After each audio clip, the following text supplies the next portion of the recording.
60 গজ, 60 হাত বা 60 গজ লম্বা ছিলেন, তার হাত পা দেহ ওই পরিমাণ বড় ছিল তার তুলনায়। কিন্তু আমাদের এই আকৃতি আদম আলাইহিস সালামের আকৃতি ছিলেন, সে আকৃতিতে বড় ছিল, আমরা ছোট। এটাও হাদিসে আছে যে মানুষ যত দিন যাবে তো তার আকৃতি ছোট হয়ে যায়, তার আকৃতি ছোট হয়ে থাকে। তো আদম আলাইহিস সালামকে মাটি দিয়ে বানানোর পরে তাকে একটি আকৃতি দিয়েছে।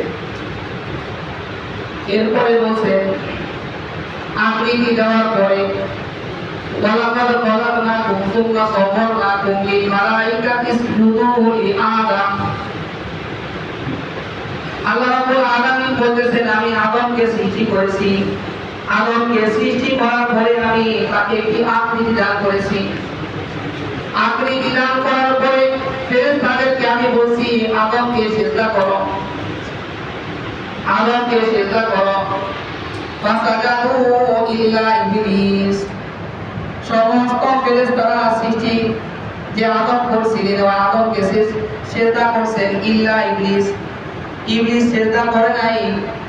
ইস্তাকবারা ওয়া লাম ইয়াকুম মিনাস সাজিদিন, সে সিজদা করে নাই এবং সিজদা করে নাই, সে অহংকার করছে এবং সিজদাকারী থেকে সে সরে গেছে।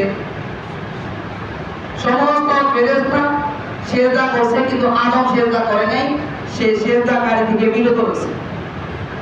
তো গত জুমার মধ্যে আলোচনা করেছিলাম। এরপর আল্লাহ রাব্বুল আলামিন সূরা আরাফের মধ্যে বলতেছেন, ক্বালা মা মানাকা আল্লা তাসজুদা ইয আমারতুক, হে ইবলিস তোমাকে কোন জিনিস মানা করলো? ক্বালা মা মানাকা আল্লা তাসজুদা, সিজদা করা থেকে, যেই সিজদার জন্য আমি তোমাকে হুকুম করেছি। আল্লাহ তাসজুদা ইয আমারতুক, কোন জিনিস তোমাকে মানা করলো? এই আদমকে সিজদা করা থেকে। ইবলিস উত্তর দিতেছে, আল্লাহ রাব্বুল আলামিন কোরআনের মধ্যে আমাদেরকে শুনাইতেছেন। ইবলিস উত্তর দিতেছে, ক্বালা আনা খায়রুম মিন, ক্বালা আনা খায়রুম মিন খালাকতানি মিন নারিন ওয়া খালাকতাহু মিন তিন, যে আমি আগুনের তৈরি আর আদম হচ্ছে মাটির তৈরি।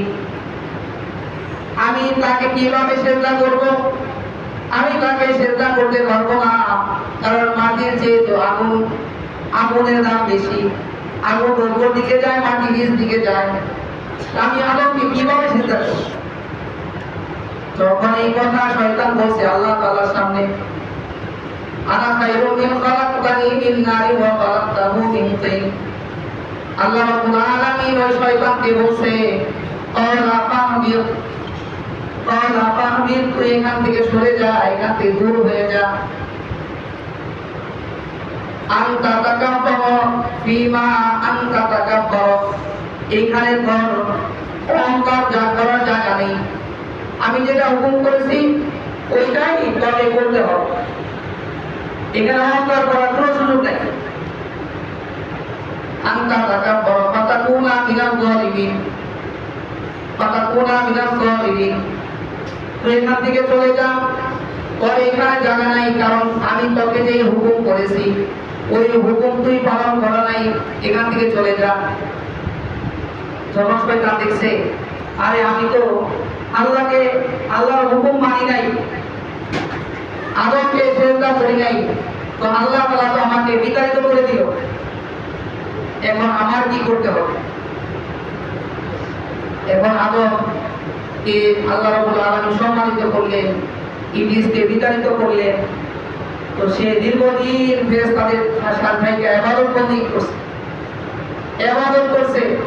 সে আল্লাহ রাব্বুল আলামিনের কাছে চাইতেছে যে আল্লাহ আপনি তো আমাকে এখান থেকে বার করে দিতেছেন, আমাকে কিছু সুযোগ দেন। ক্বালা আনজিরনি ইলা ইয়াউমি ইউবাসুন, হে আল্লাহ আপনি আমাকে কিয়ামত পর্যন্ত সুযোগ দিয়ে দেন, আমি কিয়ামত পর্যন্ত যাতে অগ্রগতি পাই, সুযোগ পাই, এই সুযোগ আমাকে দান করেন। আল্লাহ রাব্বুল আলামিন যখন শয়তান এই সুযোগ চাইছে, আল্লাহ ঠিক আছে ক্বালা আনজিরনি ইলা ইয়াউমি ইউবাসুন। ঠিক আছে, তোমাকে কিয়ামত পর্যন্ত এই সুযোগ দেওয়া হলো। কিয়ামত পর্যন্ত তোমাকে আমি সুযোগ দিলাম, তুমি কিয়ামত পর্যন্ত বেঁচে থাকবা, এই সুযোগ আমি দিলাম। এবং শয়তান বলতেছে আমি সুযোগ কি জন্য চাইছি, সুযোগ কি জন্য চাইছি, ইলা ইয়াউমি ইউবাসুন। শয়তান বলতেছে আল্লাহ রাব্বুল আলামিনের সামনে, ক্বালা ফাবিমা আগওয়াইতানি লাআকউদান্না লাকা সিরাতাকাল মুস্তাকিম। হে আল্লাহ, যে মানব জাতির কারণে আমার আজকে আপনার দরবার থেকে বাইর হইতে হইল, আমি ওই মানব লাআকউদান্না লাকা, আমি ওই মানব জাতির সঠিক পথে বসে থাকবো, হাঁটু গেড়ে, আমি হাঁটু গেড়ে বসে থাকবো। কি জন্য? লাআকউদান্না লাকা সিরাতাকাল মুস্তাকিম, যে যাতে করে তারা আপনার সঠিক পথে না চলতে পারে। যে এই আদমের কারণে আমার জান্নাত থেকে বাইর হইতে হইল, ওই আদমকে আমি জান্নাতে আসতে দিব না। তাদের